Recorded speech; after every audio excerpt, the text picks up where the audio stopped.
Bueno, ahí mismo en la página web de proteccionsocial.gov.cl es donde hay como un formulario donde uno puede apelar, porque a veces hay información que está desactualizada, entonces necesita actualizarse el registro social de hogares, hay personas que antes no tenían ese mismo registro, y eso que antes demoraba mucho porque era un proceso que tenía que hacerse en papel o tenía que ir alguien desde la misma municipalidad, ahora se puede hacer completamente online. Obviamente, producto de la pandemia, tuvimos que hacer esos ajustes. Entonces, entendiendo de que hay personas que puedan sentir que, pucha, no califican, entonces necesitan también poder, en la misma página web ahí, hacer ese, comillas, reclamo o apelación si es que consideran que alguno de los datos que allí aparece no son los adecuados. Entonces, yo lo que les recomiendo es ir a la página del Registro Social de Hogares para que puedan actualizar su información. A propósito de reclamos, hay muchos que dicen, ¿por qué no una ayuda universal, directa, pensando en que se viene la posibilidad de un tercer retiro del 10%? Ese es el reclamo de muchos ciudadanos hoy. ¿Por qué no hacer algo más sencillo, más simple, directo y universal? Bueno, primero porque un tercer retiro primero no le llega a las personas más vulnerables. Hoy día tenemos 3 millones de personas que no tienen fondos de pensiones. Segundo, si es que uno hace una medida universal, lo que eso ocurre es que no eres capaz de disminuir la desigualdad ni tampoco disminuir la pobreza, que es lo que nos ha felicitado el Fondo Monetario Internacional, el Banco Mundial y también la CEPAL. Precisamente las medidas que van a las personas más vulnerables y también a la clase media son las que ayudan a que se disminuya la desigualdad o que no aumente producto de la pandemia y que tampoco aumente tanto la pobreza. De allí que estas medidas son un paquete muy grande. Eran 12.000 millones de dólares antes, ahora son 18.000 millones de dólares. Y es extender, como decíamos, el IFE, este bono de clase media que hace esta diferencia según la composición de las familias, que puede llegar hasta 750.000.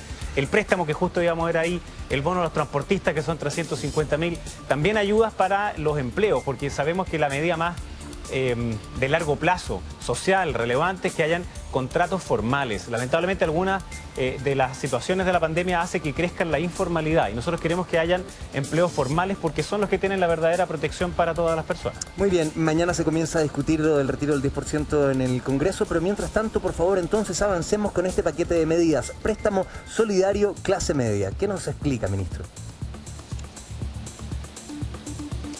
En el préstamo solidario lo que ocurre es que si una persona muestra que han disminuido sus ingresos en un 10%, antes ese requisito era mayor, aquí si disminuyen en un 10% puede acceder entonces a pedir un préstamo que son 3 cuotas de 650.000 pesos y se paga solo contingente al ingreso después. Y si es que no alcanzas a pagar todo, se te condona el resto de la deuda. Y no es incompatible con pedir el bono.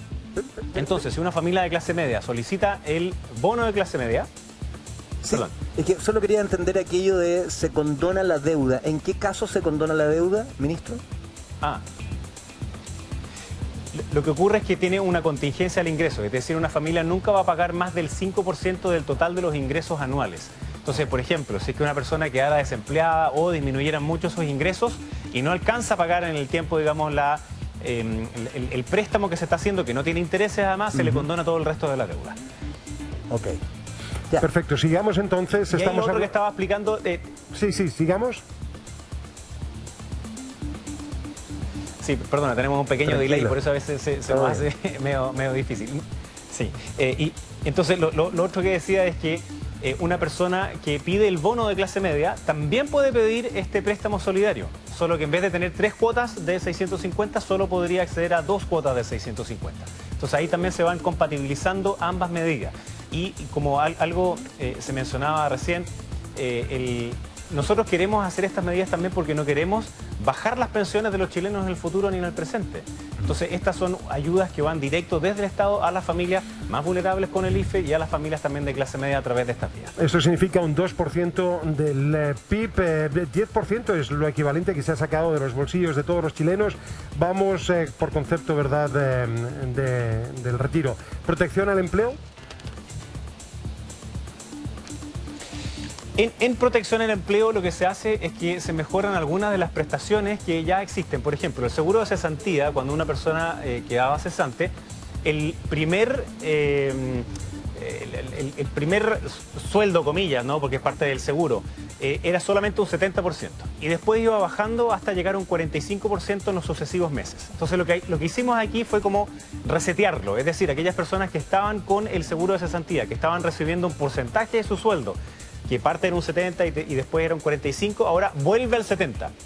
Es decir, también son mayores ingresos para esas mismas personas. Es como que si recién hubiesen quedado sin empleo. Pero lo que nos interesa también es ese subsidio a la creación de los empleos.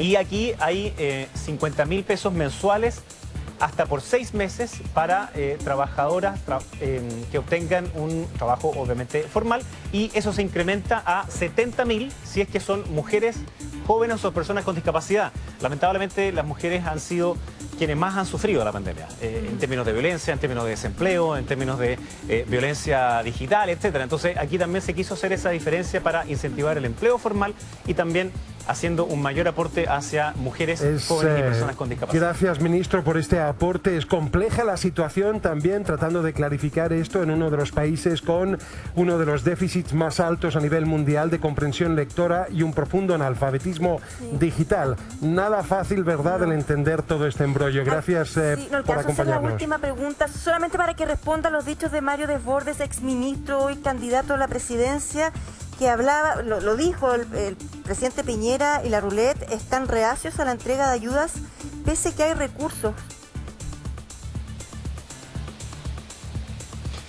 Bueno, en eso Tonka acaba de quedar muy claro de que no hay ningún tipo de fórmula para estar reacio. O sea, este es un paquete que realmente es muy importante. Como decía el Banco Mundial, el Fondo Monetario Internacional, la CEPAL y otros nos muestran como uno de los países que ha hecho una entrega de recursos más importante, dado obviamente el tamaño de la economía del país. De nuevo, nosotros con eso no queremos decir, mire, oye, que somos bacanes porque vamos primero. No.